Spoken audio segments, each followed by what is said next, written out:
we're going to swear and we're going to spoil things. We're especially going to spoil Dragon Ball Super. So if you have not watched up until the episode that played on October 15th. Episode 62. Yeah. Do not listen to this because we're going to spoil everything. This is Two Fat Guys Talk, the best podcast on the internet where two fat guys talk about things. And we're going to cross over a little bit into our other show, the Carl Snave Anime Rave, the best anime review show on the internet, which you can find at animerave.xyz because we're going to talk about some anime stuff pretty heavily in this podcast. Dave, your name is Dave. Yes, no, maybe? And your name is formerly Carlos, if you keep on doing that. Dave, my name doesn't go away if you kill me. Just because you murder me doesn't mean you get to file a name change. Erase your existence. Why did you change his name to Ass Muffin? More fitting.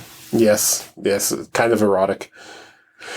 Dave, you have recently caught up on the behemoth known as Dragon Ball Super.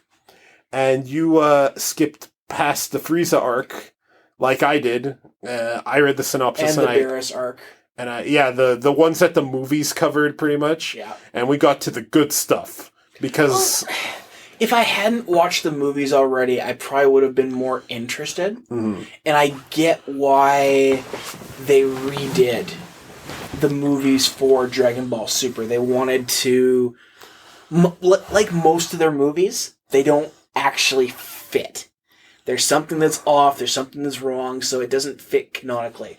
But they wanted those events to happen. So they kind of simplified it a little bit, expanded some roles, and made it fit. So I get it. It's just, after having the movies, and the movies being 1.5 hours to 2 hours, I didn't want to watch an entire season's worth of Dragon Ball Super that takes place so fast. That's just the retelling of them. Yeah. Yeah, I get it. Not much was added. We get some stuff with Champa introduced earlier and the concept of multiple universes.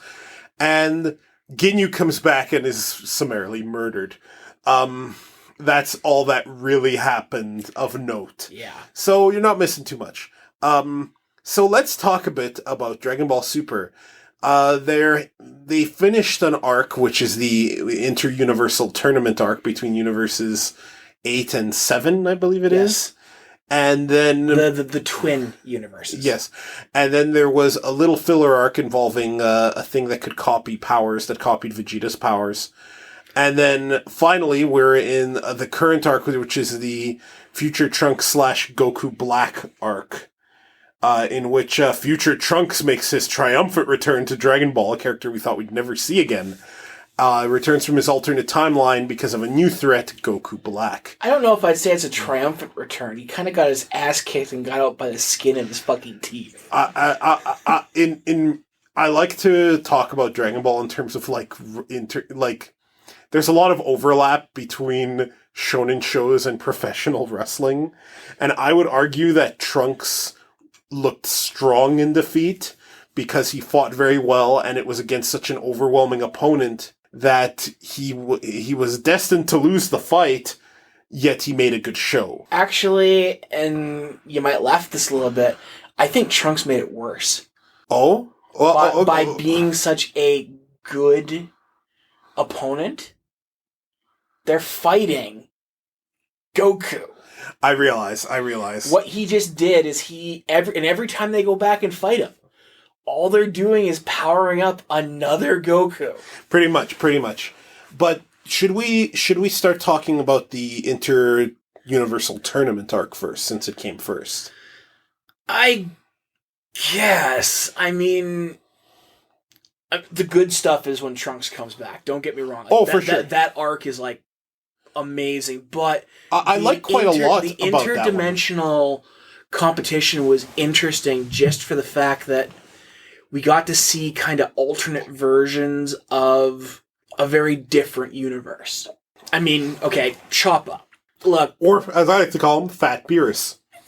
And that's just it. It's Fat Beerus, but with less intelligence. Yeah, and a bit more of a chip on his shoulder because of the whole bet they made. The Champa was the thing I didn't like about the competition. Cause it's like, you know something?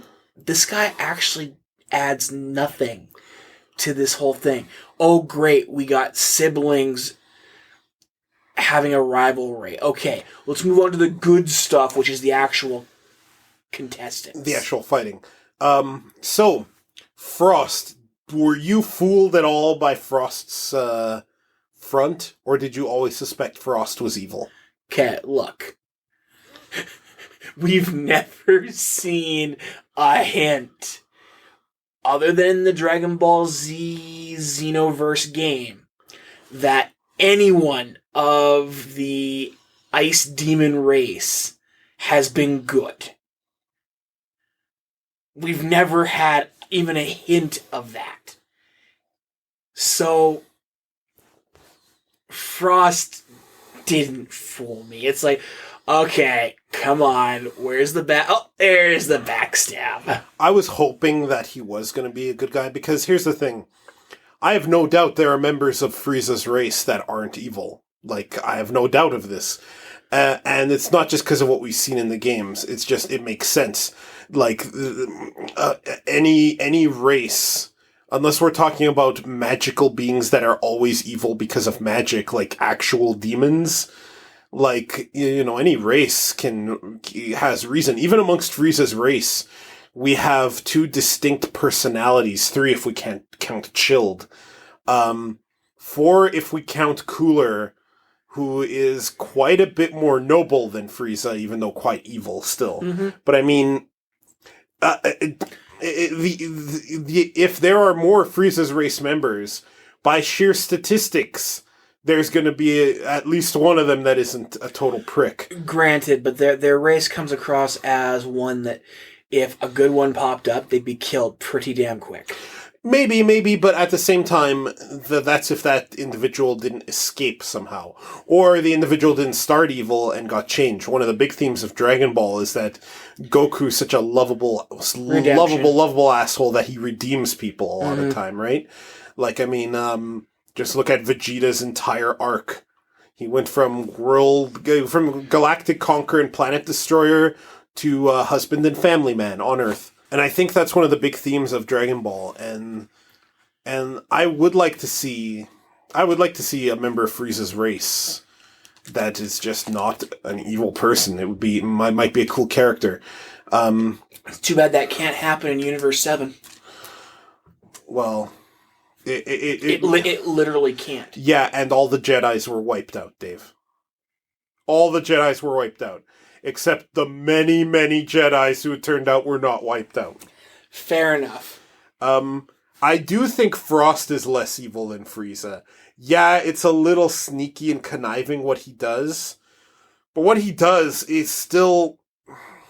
It's evil, don't get me wrong. Frost is an evil person, but he's not the same level of monster Frieza is. He's not the same level of malevolence. Yeah, like he's still infinitely... what Frost does is infinitely preferable, if still wrong.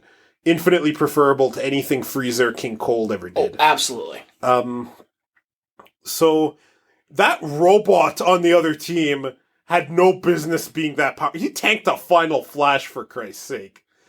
There aren't too many characters who can tank a Final Flash. Perfect Cell barely didn't tank a Final Flash. He almost died from it. Yeah, but we're already talking combatants that would probably take out Cell. Oh yeah, that robot would have murdered Cell. I mean, we're growing exponentially with our main characters. Mm-hmm. So Cell probably would have found himself going out into the universe and getting his ass kicked, not destroying the universe. Oh, this is partly why Perfect Cell was an idiot. If he realized how small he was in the grand scheme of things, he probably would have made a good case for himself to just join Goku's band, or at least leave the planet and start slowly absorbing other creatures to get more powerful, and then come back when he actually has a better chance. Yeah, pull a Justice League Unlimited Amazo on them, which he probably could do if he wasn't such an idiot. Mm-hmm. He was arrogance personified. That guy, though. Cell's kind of a interesting character when it comes to him being dead. You know, the whole afterlife thing? Yeah. Like, when he died, does he lose the ability to absorb people? Like, why wouldn't he just have absorbed every bad guy right there and break out? In Dragon Ball GT, he absorbed Goku, and for a brief moment had a Super Saiyan 4 level of power. Yeah. But then Goku busted out of his body, because you can't stop Goku at that point anymore. So it's like that part of his ability was locked off the moment he died. Mm-hmm. It was weird. It's weird. Well, the whole afterlife thing in Dragon Ball is weird already. It's a little strange. I mean, even in the movies and in the Frieza arc, it's a little unusual. I mean, okay, so you're dead, but you're going to train, and then when you get brought back into your mortal body, all that ability and training and build-up is going to buff up your body. It's like, what? Or Goku was, when he died, he had a fucking sucking chest wound. Gets revived, no chest wound. Frieza gets revived, in pieces. Yeah. Didn't just have the halo disappear from him and was alive in the other realm like Goku was. It's very inconsistent in Dragon Ball.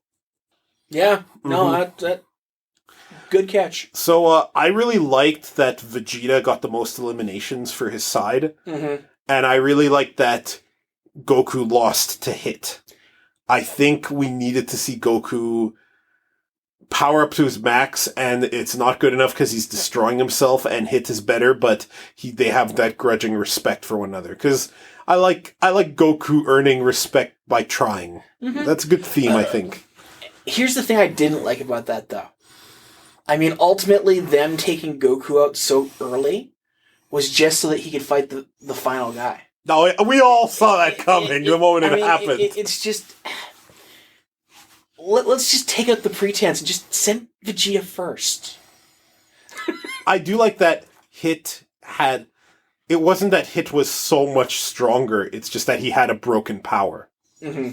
It's just time freeze and then I can keep hitting you with basic precision strikes that just... And he's just strong enough to make it hurt, right? So to the point that Goku needs to power up to try to just negate some of the time flip. And I do like that Goku lost. I like that he was able to use Kaioken and Super Saiyan God Super Saiyan, because the reason he doesn't use it in his regular Super Saiyan form is because he doesn't have perfect ki control. He would annihilate himself doing it. So it makes... They explain that perfectly. Like in Super Saiyan 4, in the GT timeline, he's able to use it, I think. And in this timeline of Super Saiyan Blue, he can totally do it. But it was too much, and he fucking, wrecked his body, and for a while couldn't even control his ki at all. And I do like that King Kai warned him, dude, you could wreck yourself permanently. Don't do that shit again. Which he's going to. That's obvious foreshadowing, right? He's going to have to at some point. He's going to be given no choice. The arc after the big tournament... I guess it's worth mentioning that the Earth of the other universe was destroyed by humans a long time ago, which is a little bit of foreshadowing into Zamasu, but we'll get to that in a moment. And that Earth was restored by Beerus so that Champa would have lots of tasty cuisine to go eat on his version of Earth. Because some big thing in the universe is that Earth has the best food. I find it also hilarious that Beerus's second there. Whis? Whis. The guy who's more powerful than Beerus? Yeah. That Whis's counterpart from Universe 8. I don't remember her name. Wissy. It's not Wissy! The fact that they were fighting on the final Dragon Ball was like, no shit, Sherlock. Mm-hmm. It just, come on. Yeah. I like that they're planet-sized, and that they actually scatter over 7 and 8. Which tells me that there's going to be a set of galactic Dragon Balls that are scattered over all remaining 12. What did you think of Nipples the Enchilada? Better question. Did you think Nipples the Enchilada really was as strong as Beerus said he was? Or did you always suspect that Nipples the Enchilada was just a fake? I figured he was a fake. How cool would it have been if he wasn't? Well, I get why Beerus did that. It's for the same reason that the Supreme Kai wouldn't train Goku himself. Because they all wanted to give Goku something to grow towards. I love how every power that is supposed to be more powerful than Goku isn't. I mean the one Kai there from Universe 8 that was going to be killed by Zerus. Zumasu. Wow. Yeah. Wow. Anyway, I like how he said he's got the power equivalent to it. Well, Goku Black is definitely stronger than Goku, but we'll get to that in a moment. What did you think of the garbage little 3-episode arc with the weird slime monsters that took Vegeta's powers and forced Vegeta to suck a pacifier? I kind of clicked through it. Yeah, that was a stupid arc. Look, don't get me wrong. It's a little bit of universe building. I get that multiple races have had to do really nasty things to try and stay alive kind of stuff. I get that. And the idea of a ooze monster that is basically able to absorb and take enemies' powers is kind of brilliant in a Cell style of way. It just... It was total filler. You could tell it was filler. It was filler, and I would have preferred a Sandman segment. I really would have. We kind of got a little bit of that later during the new arc, which we're now in, the Future Trunks / Goku Black arc. Yeah. This is where Dragon Ball Super really found itself, I think, because the first couple episodes of this arc are good. Well, let's face it, this is where they wanted to be even before the tournament. Sure. But they knew they needed the tournament in there to set everything up. In a way, I kind of wish this is the arc that started everything, but... Yeah, well, we kind of started watching Super, and then we're like, yeah, we got better things to do. Yeah, basically. So I don't think those episodes ever went up on our channel, but... So... Dave, Future Trunks, great Dragon Ball Z character or greatest Dragon Ball Z character? I'm gonna go with great. Yeah, he's pretty good. He's probably the most fleshed out. He's probably the most, of all the half Saiyans who might realize they're greater than pure Saiyan potential, but don't really want to fight like Saiyans do, Future Trunks has the biggest chance because he's had no choice but to develop it. Yeah. I think this is why his Super Saiyan 2 is still keeping up when you have Super Saiyan Blue and Rosé and Immortal Future Zamasu, and he's still hanging with all of them. Okay, but here's the big thing, though. He really can't at this point now. His Super Saiyan 2 kept up with Black because Black didn't have full control of his body yet. He didn't have Rose yet. No, he still managed to knock around Rose a bit when Rose stabbed Vegeta with the Rose sword. Yeah, but... And then his latest transformation appears to be strong enough to fight both Future Zamasu and Goku Black on its own. Whatever this new transformation Trunks is in it's kind of a weird halfway. The new one, yes. I like to see Trunks finding his own path. Sure. I don't know if I want to see him attain Super Saiyan Blue. I actually think, for pure looks alone, and for some bit of irony, Super Saiyan Rose should be his, or Rosé as I like to call it. Super Saiyan Rosé, after the wine, should be the form he gets, because I think he'd just look a lot better with it. Mm-hmm. This has been some of Dragon Ball Super's best work, the Future Trunks arc stuff, and wow, Future Trunks got no break whatsoever. Most of his timeline's Earth is in ruins. Again. Most of his timeline's humanity is annihilated. Again. Future Bulma, dead. Future Mai, so many near misses that ended up not being deaths, but Future Yajirobe, still alive. See, this is one thing that I don't understand about Trunks' timeline. Trunks knows about the Nameks. Yeah. How... Go to Namek and fucking revive his people and the fighters? Go to Namek and explain the situation. The Namekians are probably going to like Trunks and let him use their Dragon Balls. Well, I don't think Namek's there anymore.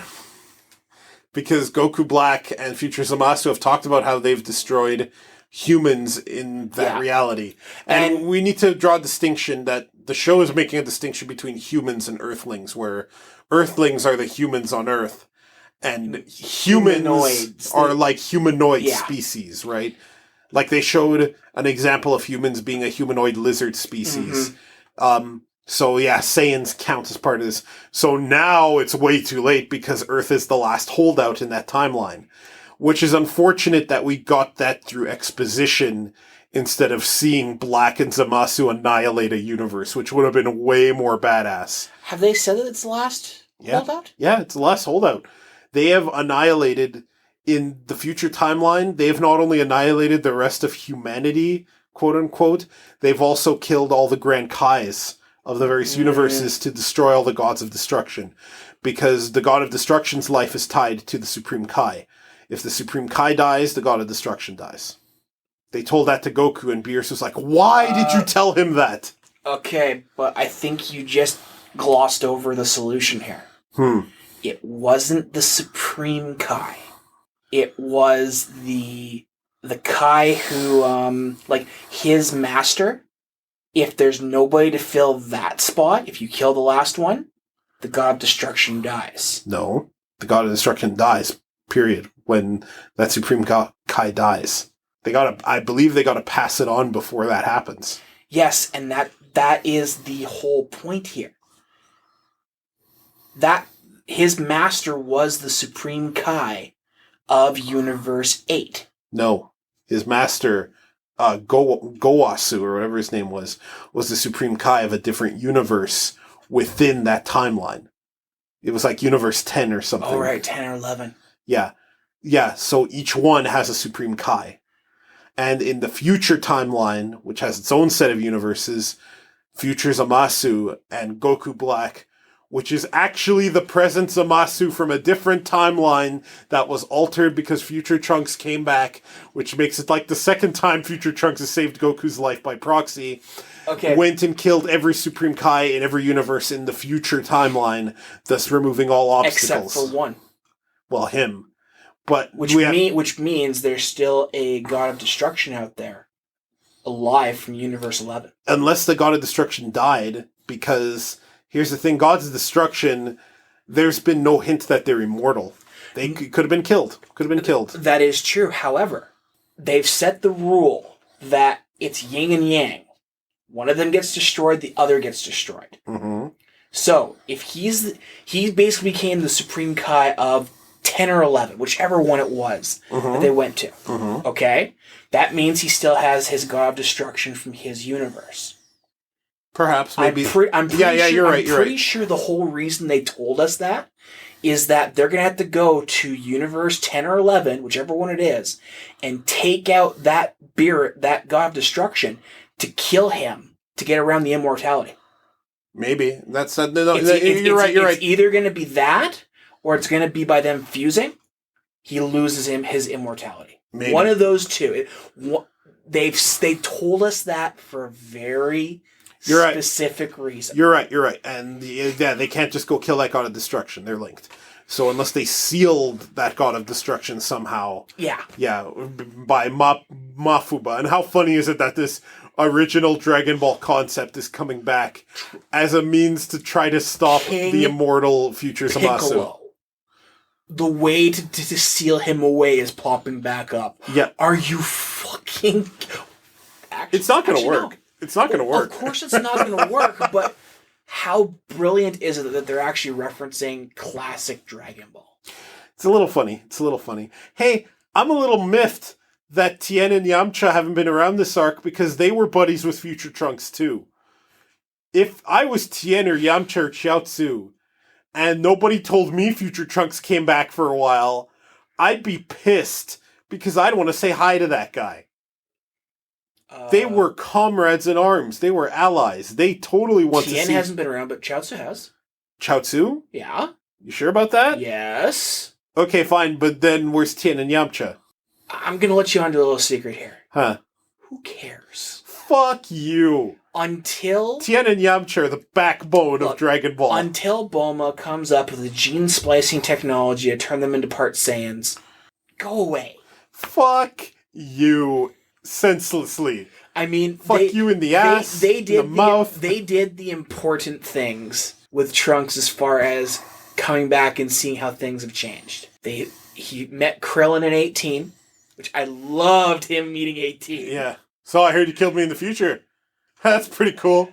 I got a kid now. And him the whole day with Gohan and his family. Which was a fantastic episode. Fantastic. I even like as he's flying towards the house, it overlaps with how it was destroyed in the future. Mm-hmm. Like, oh, he lives there. I love how they're doing stuff like that. It's just awesome. I also like how the Kai's got a new time ring because of his being created. Yeah. I do like that.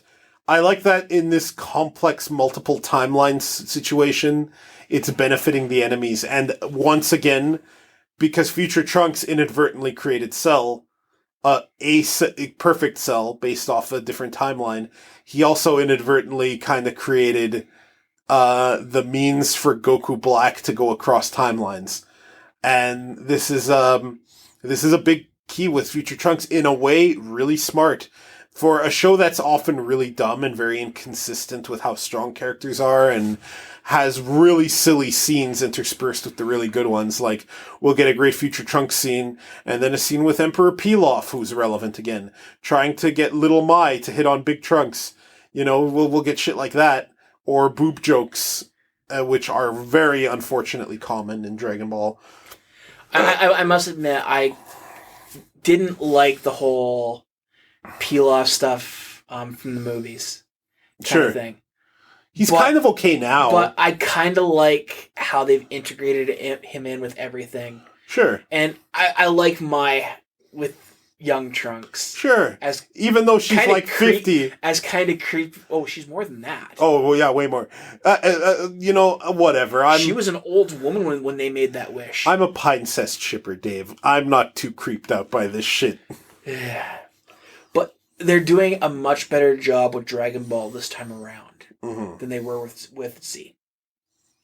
Oh yeah, it's a lot cooler, and the arcs seem to be a lot tighter with not as many instances of 20 episodes for 5 minutes of action. Yes. Like the arcs are ending sooner, which is good.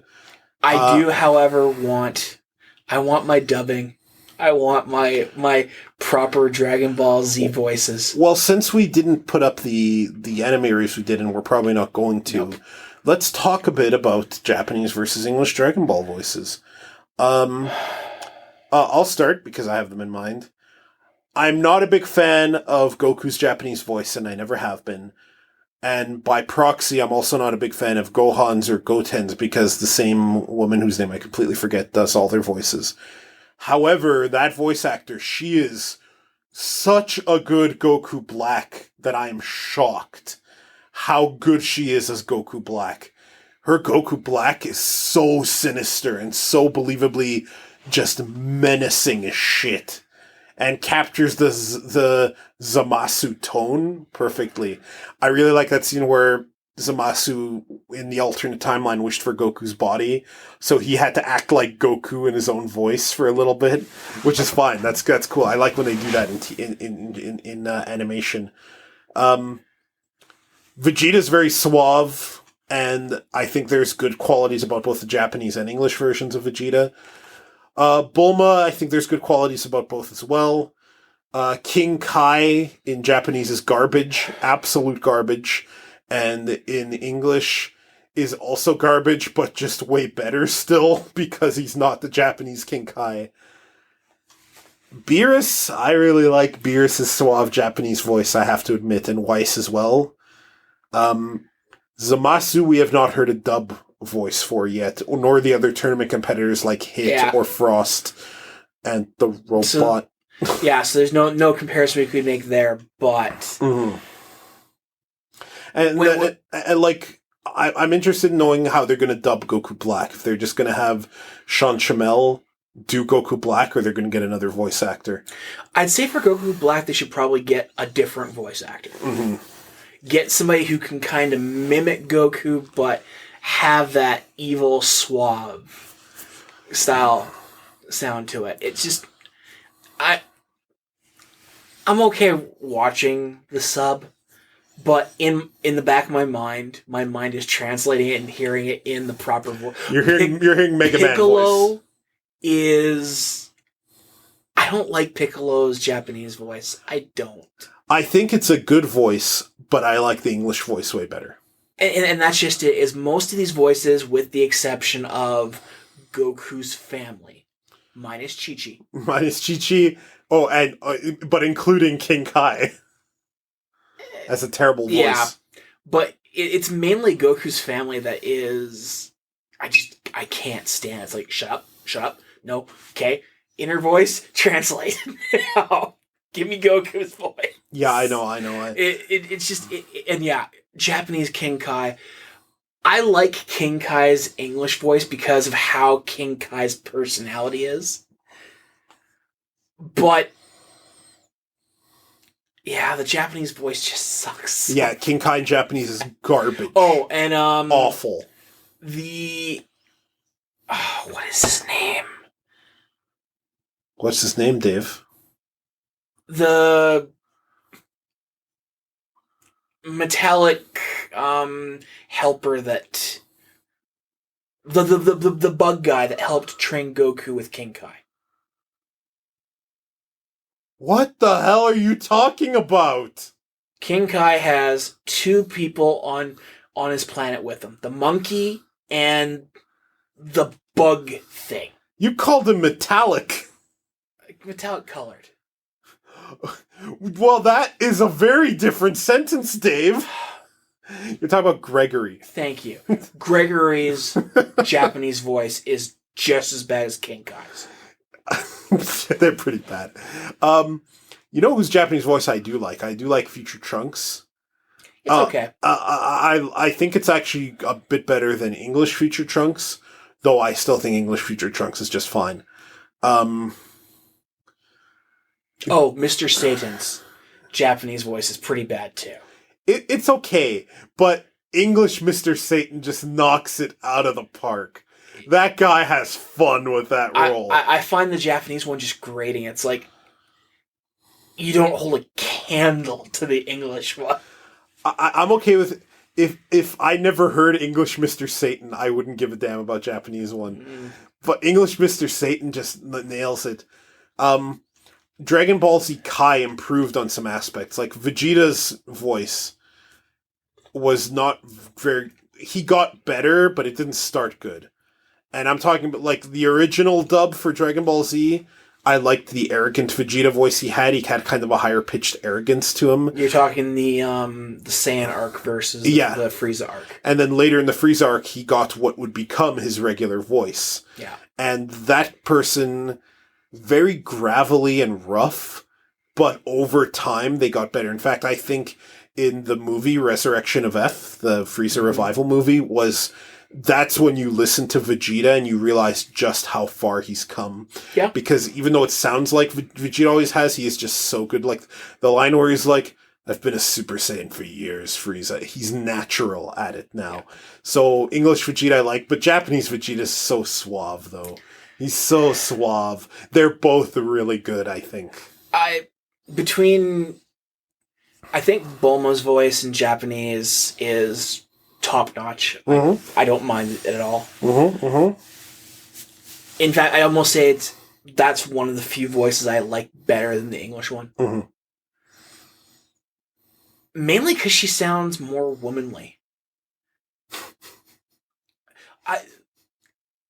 Folks, if you'd like to tell Dave why he shouldn't be saying things like that. Bulma's voice has always come across to me as childish, even in her more mature voice. You're talking about her English voice now? Yes. Okay. Yes. Yeah, I think it's because when they cast her, she was a 15-year-old girl.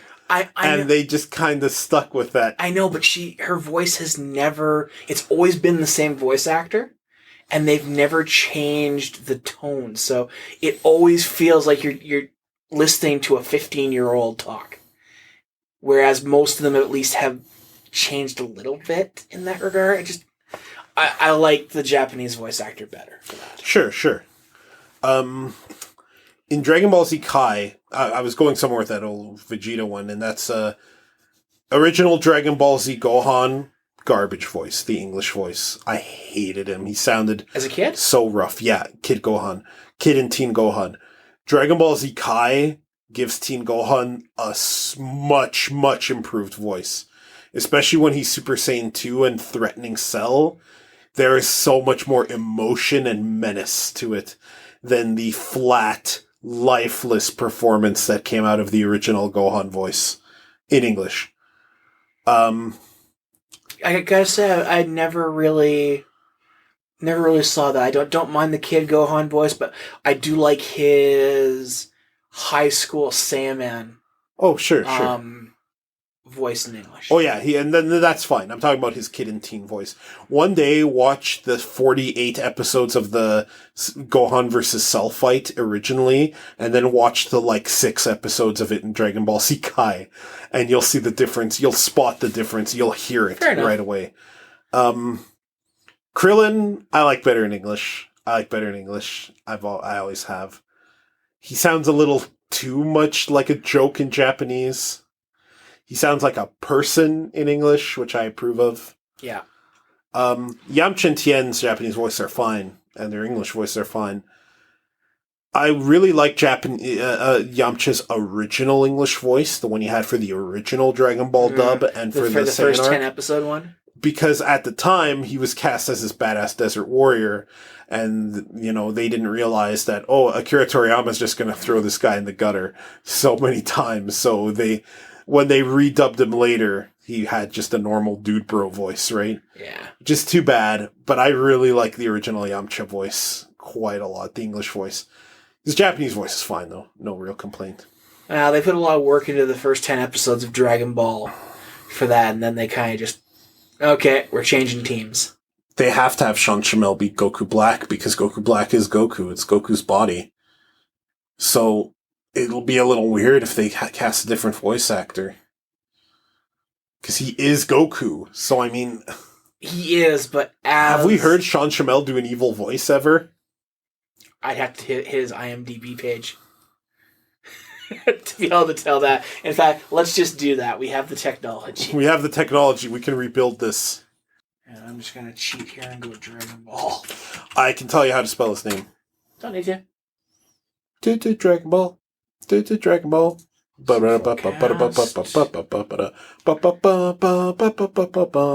Sean Shamel.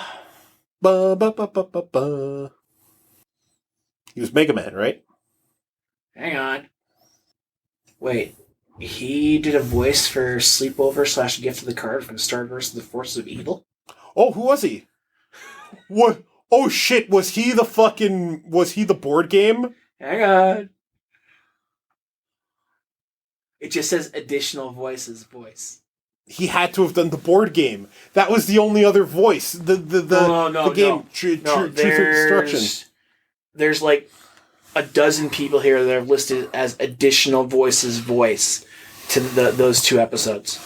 So we can't say. What if he was Janna? Don't be stupid. You don't be stupid. Additional voice in Halo.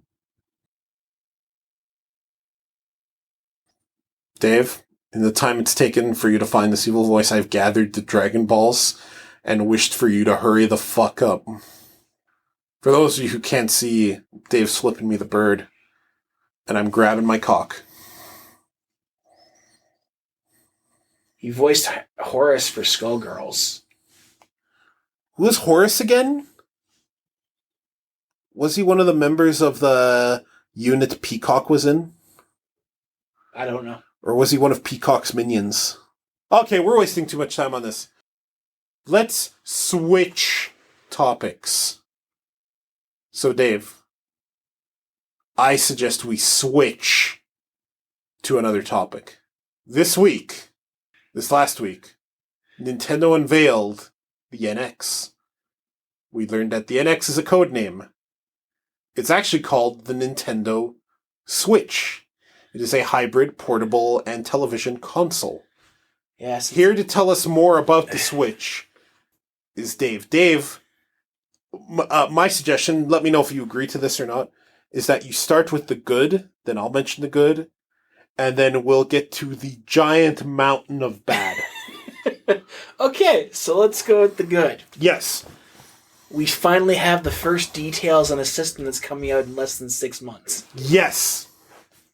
That's also the bad. Yeah, okay, fine. Stay on target. The good. It looks like they put some effort into the design of it. Mm-hmm. It doesn't look like motion controls are going to be a thing. Thank Christ. The touchpad looks to be completely gone as well. Mm-hmm. Though that one's not confirmed yet. We're not going to have confirmation of that until 2017. Sure. They've got third-party support for this system. Mm-hmm. Or so they say in that giant list they gave us. We had a similar list back during the Wii U era, but still a good thing regardless. This doesn't... Okay, this falls into my good and bad category. Fine. This doesn't replace the 3DS. Mm-hmm. That's both a good and a bad thing. Mm-hmm. Good because the 3DS can continue with its games. Mm-hmm. Bad because the 3DS can still continue with its games. Yes. It's portable. It is portable. It really is. And I'm doing quotations around portable because the 3DS is portable. This thing... Asshole, this thing is... sorry, I wasn't calling you an asshole. I was about to say assholes have, and then I cut that sentence short. Assholes have iPads everywhere. Okay, And these things are bigger than that's, the Switch. That's just it. It's portable in that you're going to need a carrying case to protect it as you take it places. The 3DS, for the most part, fits in your pocket. Mm-hmm. So even the new 3DS XL is pretty portable. You can argue over quote-unquote portable. Yes, I can take my laptop with me. It's a portable system. But there comes a certain point where it's less of a portable and more of a laptop. Mm-hmm. And this is starting to hit laptop sizes. It is pretty laptop. Supposedly it's only a 7-inch screen. Yeah. Though, again, we have no technical specs, including that screen. No, that's not true. We know that it is a 720p screen. However, the system is capable of 1080p, just not on that screen. Okay, but 720p doesn't tell us it's a 7-inch screen. People are extrapolating it's a 7-inch screen. Well, it's a spec. You said we had no specs. I'm just saying we have one spec. Okay. And actually, I haven't heard anywhere officially from Nintendo, and they didn't say it in the video, that it does 1080p. No, it's not in the video. There was information released after the fact that had stuff like the processor it uses, like the NVIDIA Tegra and the NVIDIA GPU. And NVIDIA also released posts about the Nintendo Switch. Okay, but they've told us the type. Mm-hmm. We don't know the actual spec to that processor. Because the actual NVIDIA... Is it Integra? It is a NVIDIA Tegra processor. Okay, a Tegra processor. And an additional NVIDIA graphics processor on top of that. But here's the thing. We have no idea what gen that is. Because the Tegra processor came out 3 years ago. There have been revisions to it. Of course there have, but is it beyond... Back then, the Tegra came out as able to pull off PS3-style graphics and processor. Sure. Are we still talking that generation kind of thing, or have they managed to buff it to where it's good? Look, all I'm saying is that they have told us 720p for the screen and 1080p for television. They've given us a couple specs, but we don't have anywhere near what we would have for any other developer. Sure, but we're getting a little off topic though. We're still on the good. Good. I'm going to be able to replace those 2 piece of shit controllers with a actual Pro style controller. That Pro controller looks really good. In fact, I think it looks like the best one they've made so far. I don't like the whole 2 controls coming off the screen. That's a bad thing. We'll get to that. Good. Maybe I'll mention some good things. Yeah, you better, okay. because I'm coming up blank. No, and that's fine. Maybe you'll agree with some of mine.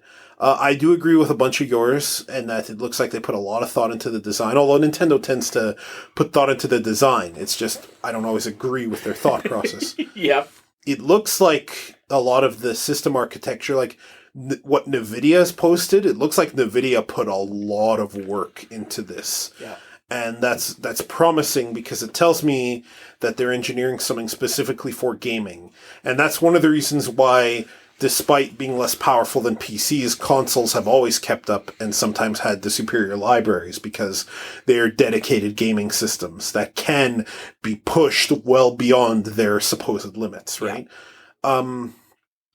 I've never been big on the best specs and the teraflops. And one of the good things is that this system has people talking about its possibilities and not its fucking teraflops of gaming power. You don't know how happy I am that that's not part of the conversation. Thank fucking Christ for that. Thank God for no motion controls. You are absolutely right.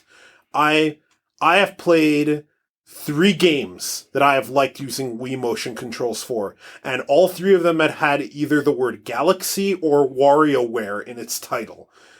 And there would have been 4 if Kid Icarus Uprising came out for the Wii like it was supposed to, but it didn't. Playing games on the Wii U gamepad was actually not bad at all for me. I actually really liked it. And having touch support for the games that supported it, for me, that was a lot more intuitive than using motion controls. I still wasn't a fan, and I'm so glad to see that not only are motion controls not in play, but there has been no confirmation that that screen is a touch screen. And chances are very high it's probably not, because the idea is you can play the same games the same way, portable or not. So the odds of that thing being a touch screen, I think, are slim to none. That is speculation, though. Actually, I think that's less and less speculation because of the dock. Yeah, See, that's actually one of the good things that I forgot to mention. The dock? In that, well, not the dock itself. Mm-hmm. It's the fact that the gamepad literally clicks in and it covers the screen. Yep. Because one of the things that annoyed me the fuck of the Xenoblade Chronicles is that I had to have the gamepad out in front of me as a second screen at all times for the fucking map. I could not bring up the map on my TV. That's something you don't really notice on Xenoblade Chronicles on the 3DS because, for obvious reasons. Yeah. But definitely, yeah, the gamepad was a necessary component. I also hate the fact that I can't actually turn the gamepad off while I'm playing most games. Like while playing any game. With Mario Kart, it demands to have that on and going. It's like, no, I want it off. I don't need a fucking map. No, I hear you. So I am glad that it looks like literally the dock. The gamepad clicks in, it covers the screen, and it's one or the other. One or the other. One good thing, while the 2 controllers the Switch comes with, as individual controllers, are definitely far too small, I definitely like the idea that they attach to the side of the thing, that they have a separate little thing to make a controller if you don't have your own Pro controller, and that in a pinch, you could play multiplayer on your portable. Just put the kickstand up, give one of the controllers to someone else, and play some Mario Kart on the go. That's neat. Will I use that? No, but I like the idea, and I like that there are ideas coming up with this thing. And the ideas... Let's face it, Nintendo is an idea company. Yeah, absolutely. I think that you have too few buttons and way too small for multiplayer for that. Sure. But that's why you get Pro controllers. But that's why you get Pro controllers. And I do think that Pro controller looks at least on the surface like the best Pro controller they've made to this far. It's not going to come with one, though. Oh, no, of course not. I like that the dock has USB ports. That gives me some hope for some arcade stickability, especially with Arc System Works being one of those partners that's been listed. You don't know how much I hope the next Smash game is a 2D fighter made by Arc System Works. That would be so awesome. Finally, we would get a good Smash Brothers game, which has happened never. Fuck you, fucking Smash fanboys. Come at me. Okay, let's get to the bad. Dave, Why don't you start us off with what I know is the most obvious one, the most obvious bad point? No backwards compatibility at all. Oh, that's what you mentioned. The fact that I thought you were going to mention that that Nintendo's taken too many missteps and that this is their Dreamcast and all the support in the world isn't going to save this thing. But no, you mentioned the one thing that I thought didn't matter. But go on. Well, I think here's the reason why I think this does matter is that the Wii U was a failure. Yeah, it was. And didn't... Despite me liking it. I've got the best games for the system. Yeah. I think it's a better system than the Wii, but a financial failure by comparison. I don't know if it's better than... Well, okay, it's got better things than the Wii, sure, but... I compare it to the GameCube, in that the GameCube was also a flop, but I loved the shit out of it because I had games for it that I loved. Hey, absolutely. Backwards compatibility is actually a major issue with this one because the Wii U didn't have a very long lifespan. No. But it does have some very beloved games. Mm-hmm. And seeing as the Switch is going to a completely different architecture, mm-hmm. it's going to be emulation, which we all know how much Nintendo loves emulation. Oh, they love it. They absolutely love it as long as it's them doing it and charging you way too much money for it. And the fact this thing doesn't have any support for even the 3DS stuff. Like it's a brand new system, brand new architecture, and fuck your libraries. I see them doing the exact same thing they did with the Wii U. Oh, you want the Switch version of this game? Pony up more money. Even though it's already in your library. Does it need a CD-ROM drive? No, it doesn't. I get there's some amazing stuff with flash storage. I get why they want to go to flash storage, and let's face it, flash storage is cheap now. It's ironic that cartridges have caught up yet again. And we can thank hard drive technology for that. Absolutely. SSDs are becoming cheaper and cheaper, and eventually platter drives will disappear. Mm-hmm. The way that things are going, and the way that capacity is going. But the fact that it will only run NX games and probably a virtual library, we know they're going to do that.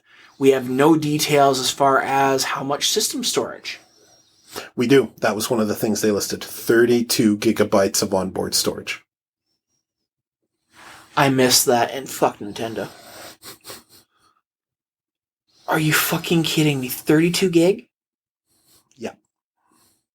Oh, you fucking idiot. No note if there's some kind of SD slot on the thing. We should note, though, that both the Wii and Wii U did come with SD slots, and the Wii U let you connect external drives.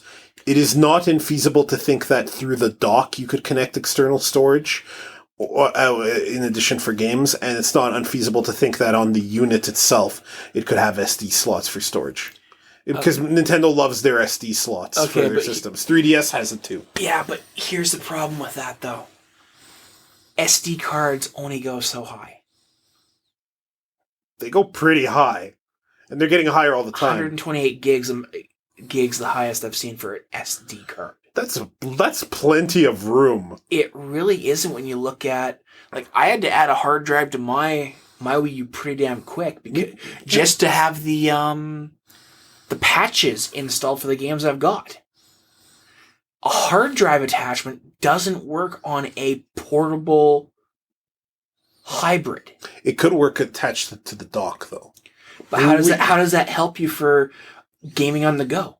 See, that's the thing. You would have to not store games that you want to take on the go on the dock. And you shouldn't have to make that sacrifice. Sure. 32 gigs in the unit is ridiculously low. This sounds like Nintendo. This sounds like a Nintendo thing to do. I'm hoping that there could be another slot for some kind of flash storage that's bigger. Because I kind of understand why you keep it small and they can keep prices down. And then if you want to add more storage, slap some flash-based thing onto it. Okay, fine, I get that. But still, yeah, that is really small. This phone I have, this Nexus 5 is a 64 gigabyte phone. My iPhone's 128 because I didn't want to lowball myself. And neither of our phones have SD slots, and we're not hurting for room. Okay, correct, but I also don't download games, a massive amount of games on it. But then this is a case of individual usage as well. Especially someone like you who buys physical copies for a lot of your games, and if they're flash storage, well, most saves on 3DS games are stored on the game card itself. They're not stored in your system memory. And even some patch data is stored on the game card itself. Yeah, but there's security reasons they're doing that. That's not out of any reason to save you storage space. Oh, sure. And as long as I can somehow expand this storage, even if it is through SD cards, and there's no reason to believe they won't, because Nintendo has done this for generations now. I don't want an SD card slot. I want if they're going to give me a slot, I want a laptop hard drive slot. Hey, maybe they'll have one. I want to put a full-blown SSD hard drive in this thing. Maybe they will. If they're going to put an expansion ability, that's what I want. Maybe they will. I'm not too worried about that yet because I don't really want to switch, even if I have the money at the time. But continue on your bad points. Well, we have no idea how much this thing's going to cost. No clue. I can't imagine it's going to be that pricey compared to the competition. Well, with the competition bringing out the PlayStation, the PlayStation 4 Pro, not so much, but the Slim, being at $300, and the Xbox One S being the same general area. If Nintendo prices at $400 to $450, that's going to be too high. I can't see this thing possibly costing that much. I'm guessing $199. I think you're going too low. They're not going to want to kill the DS. Maybe. Well, if they're not going to want to kill the DS, why are we seeing the Switch? Well, okay, but look at the branding for the Switch. The branding for the Switch is this is a home console. Fair enough. That's true. They are not placing this as a 3DS replacement. This is a home system that has some portability. So they don't want to replace the 3DS right now. And you can tell that by the fact that it won't play 3DS games because, it doesn't have two screens. I'm going to mention some bads, if you're okay with that. Okay. I'll probably agree with everything.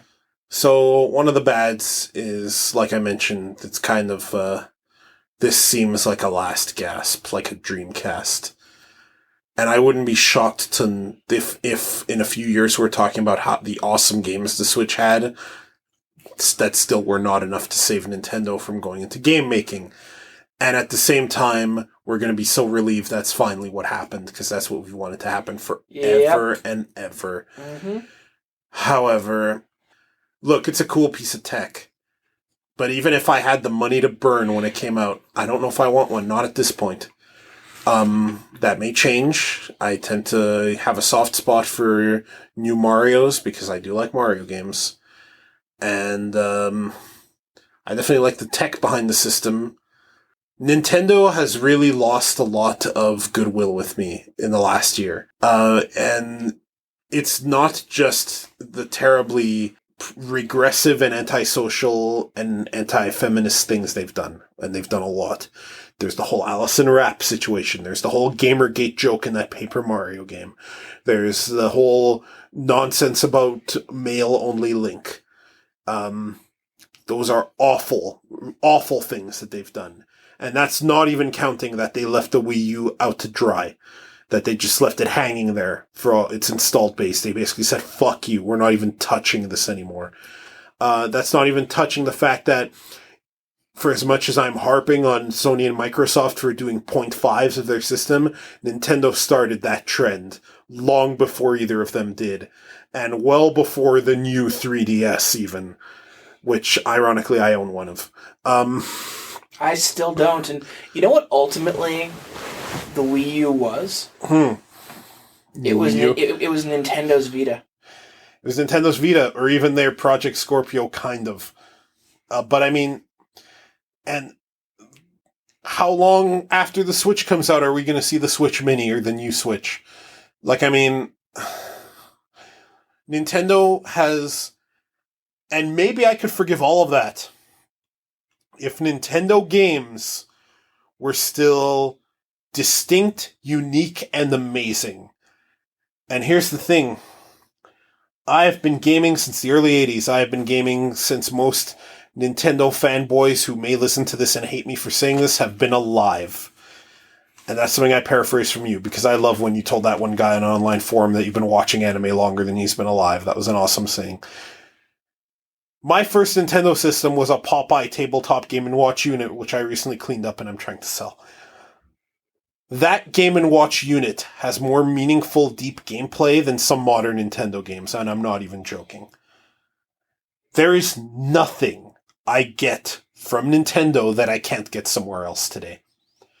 There is nothing that Nintendo can offer me that I don't have numerous and sometimes superior options from not only indie devs on other systems and on PC, but sometimes even AAA devs on other systems and on PC. Nintendo has, at the moment, this may change, Nintendo has nothing to offer me. That doesn't mean I won't sometimes enjoy their games. I am planning on getting Pokemon Moon, and I played the demo. And I only play Pokemon for funsies, because there's a lot I hate about that franchise. But a lot I like, too. Nintendo can't offer me anything. Combined with the fact that they've been horribly regressive, and combined with the fact that they have, from a hardware front, left users out to dry, and are taking the most bass-ackwards approach to introducing new hardware and presenting its features, and what was up with all the young hipster adults in that fucking teaser? Hang on. Debbie, we invited you over. We didn't invite over your Switch, okay? You should have left this stupid thing at home. Pokemon S&M, and now the Nintendo Switch. BDSM, there's going to be a game with that acronym soon. So, let me get this straight. So, bass-ackward. Yeah. Yeah, bass-ackward. You've never heard bass-ackwards before? Dave, this phrase has been along since we were in elementary school. Dude, it's ass backwards. No shit, Sherlock. No shit, it's ass backwards. You don't think for one second that bass-ackwards has been used forever. I used it to change shit up because I swear too much. You have never heard bass-ackwards before? Folks, if you want to tell Dave how long bass-ackwards has been a statement, go to twofatguystalk.com and send us a voicemail. Speaking of Pokemon just for a second. Yeah, huh? Did you know that I can't play that game as well as you can? Yeah, because I have the superior 0.5 system. I was reading about that. Mm-hmm. It's like, oh, so now I'm not buying this game ever. Yeah, it's... Nintendo started this 0.5 trend that now Sony and Microsoft are stealing. And sometimes it's good to steal from Nintendo. The Super Nintendo controller layout that every single controller today uses, good idea. 0.5 systems, bad idea. You are right that Nintendo's not exactly doing anything innovative. 'Cause if you look at how Zelda was before to how Zelda is now, I can get those sort of games everywhere. Whether it be a gun shooter like Recore, to... Well, it's a mechanic that has been copied everywhere. Uncharted, actually, uses a lot of stuff that Zelda pioneered with its 3D Zelda games. Sure.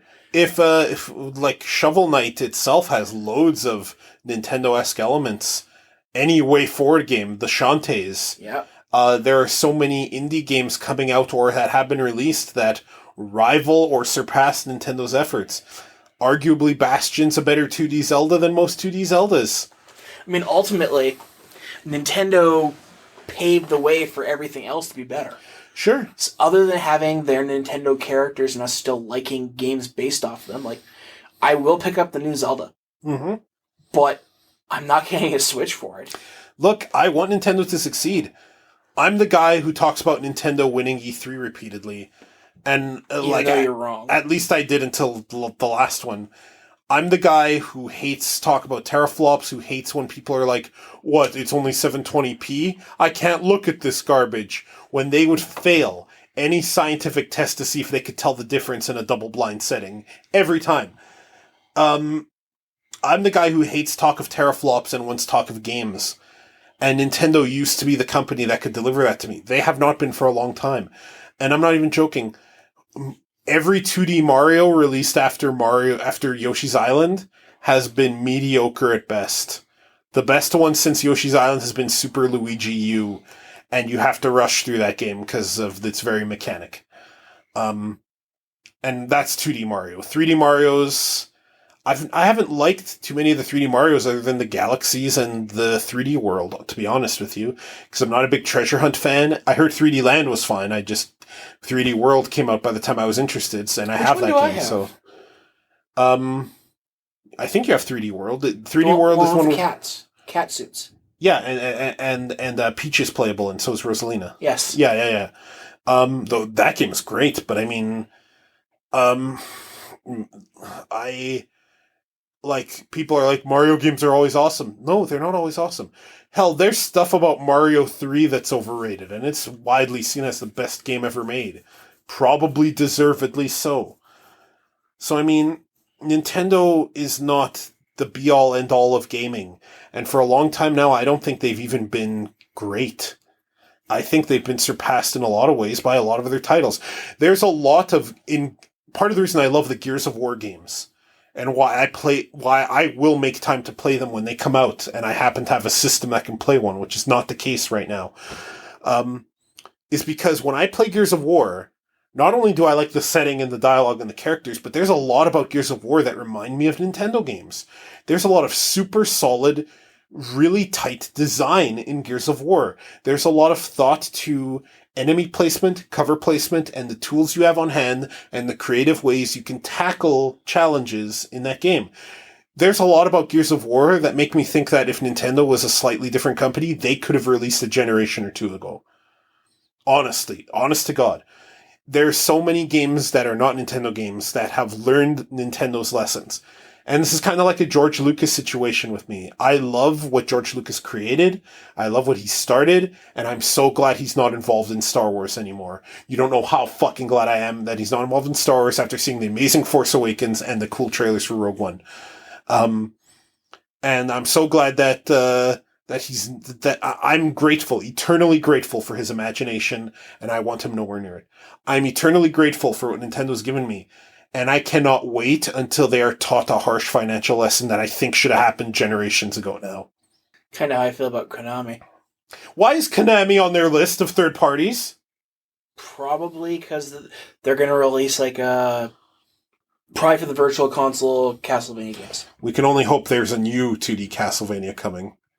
From Konami? You don't know how much I want the Switch to succeed, for me to eat all my words, and to be enjoying awesome Nintendo games again on my Switch. Sure. You know how much I hope that. Don't see it happening. Yeah, me neither.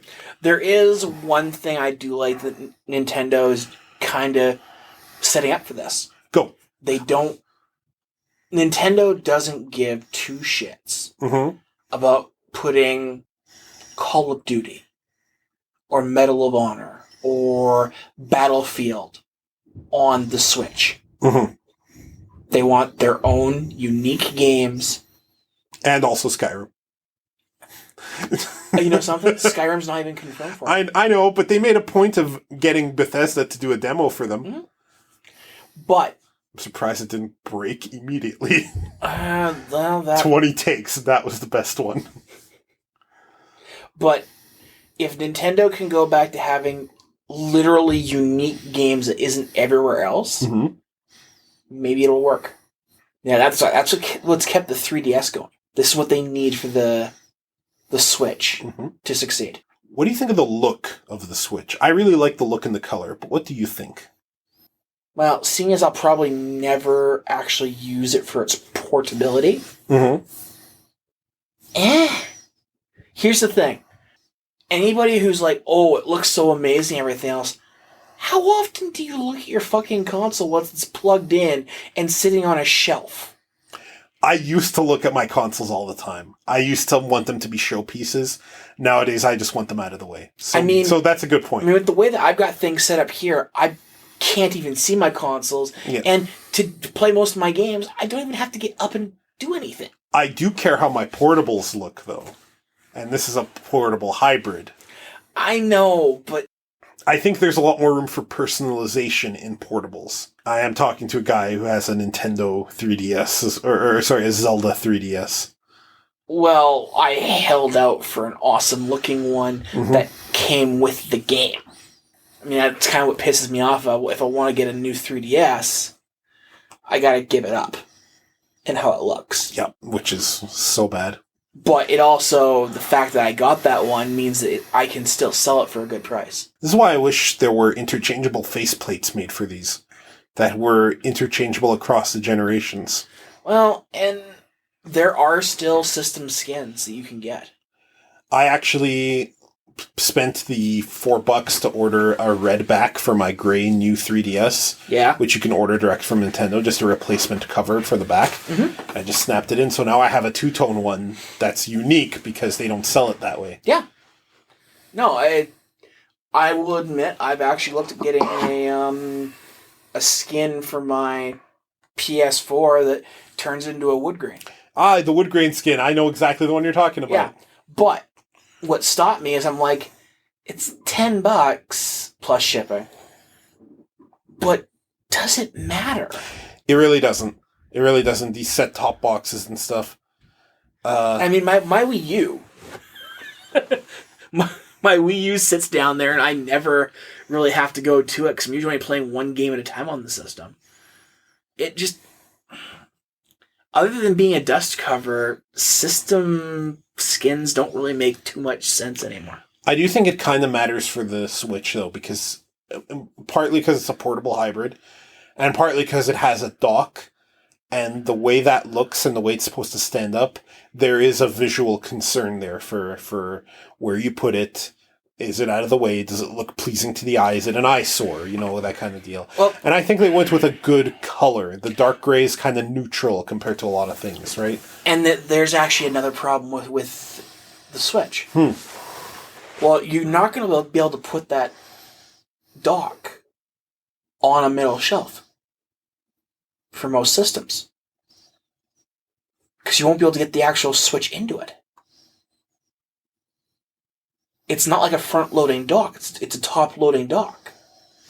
Where the hell are you putting your fucking systems where they are in such tight spaces? Okay. That's bad for ventilation. Look at my own shelf system here. Right, okay. No, yeah, but I mean, the dock is obviously envisioned for... And we don't know if you can stand that thing on its side. For all you know, you can. The Wii and the Wii U both can be stood up or laid down. But a docking station... Even if I had the opportunity, I wouldn't. Knowing technology as I do in docking ports, if it's an upright thing like that, you don't put that on the side. So basically, they can't have it on the side, but you're pissed they don't have it on the side because of how shelves work. No. No, I'm not saying I'm pissed. It's just from a design standpoint, looking at even my space I have in my shelves. That dock is going to sit, let's say it takes up half that space. For people who can't see this right now, Dave's talking about his entertainment shelf with his systems and his TV. Which has lots of space for ventilation and everything else. Yeah, it does. It's very well ventilated. I'm looking at this at the size of the dock, and then thinking about taking my Switch and having to have the space to get it in there and slot it down.